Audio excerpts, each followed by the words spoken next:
নমস্কার বন্ধুরা, রাখির কিচেনে আপনাদের সবাইকে স্বাগত। আশা করি আপনারা ভালো আছেন। আমি আজকে একটি সুস্বাদু রেসিপি নিয়ে চলে এসেছি আপনাদের সাথে শেয়ার করব বলে।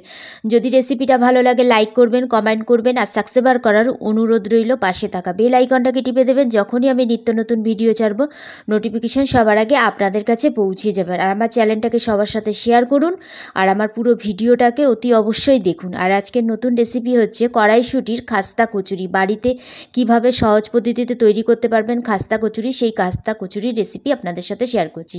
প্রথমে গ্যাসের উপরে আমি একটা কড়াই বসিয়ে রয়েছি, তার মধ্যে দিয়ে দিয়েছি 1 চামচ জিরে, 1 চামচ ধনে, 1 চামচ মৌরি।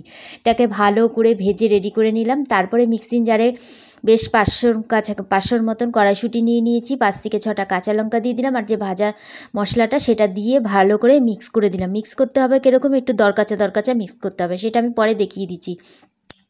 গ্যাসের উপরে কড়াই বসিয়ে দিয়েছি। কড়াইয়ের মধ্যে 2-3 চামচ সর্ষের তেল দিয়ে দিয়েছি, কালো জিরে দিয়েছি 1/2 চামচ আর 1 চামচ দিয়ে দিয়েছি জোয়ান, আর দিয়ে দিলাম 1 চামচ হিং, আর কিছু আদা কুচিয়ে মানে আদাটা ঘষে রেখেছিলাম সেই আদা ঘষানিটা দিয়ে দিচ্ছি।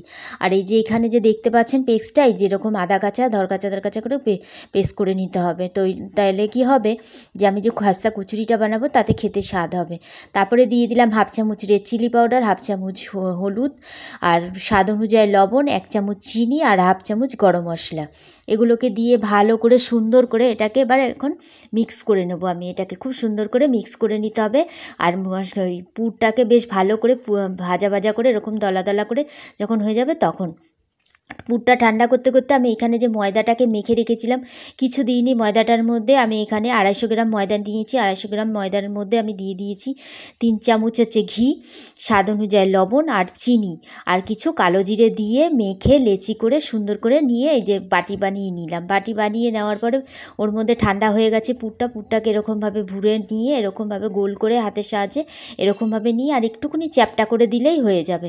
আর তারপরে গ্যাসের উপরে কড়াই বসিয়ে দিয়েছিলাম, তার মধ্যে সাদা তেল দিয়ে দিয়েছিলাম মিডিয়াম করে গ্যাসটাকে অল্প হালকা একদম গরম হয়ে গেছে। তারপরে ওটাকে ছেড়ে ভালো করে দিয়ে একদম লো টু আঁচে এটাকে ভালো করে খুব সুন্দর করে ভাজতে হবে। খুব হাই আঁচে ভাজলে পুড়ে যাবে জিনিসটা, খেতেও ভালো হবে না। তারপরে এরকমভাবে উল্টিয়ে পাল্টিয়ে খুব সুন্দর করে খাস্তা কচুরিগুলো দেখুন কি সুন্দর হয়েছে আর কতটা ফুলে উঠেছে সব কটা কচুরি আমি দেখিয়ে দিচ্ছি। এই দেখুন সব কটা আমি তুলেও নিলাম, ভাজা হয়ে গেল পরে এগুলো খুব সুন্দরভাবে ফুলে উঠেছিল। আর এখানে আবার যে বাদবাকিগুলো সেগুলোকে ভেজে রেডি করে নিলাম। আমি এখানে সব নিয়ে নিলাম। আমি এখানে তেঁতুলের পাল বানিয়ে রাখি, সেই তেঁতুলের পালের চাটনি দিয়েছি। আর এই যে পাশের যে বাটিতে দিলাম ওটা হচ্ছে কাঁচা আমের চাটনি।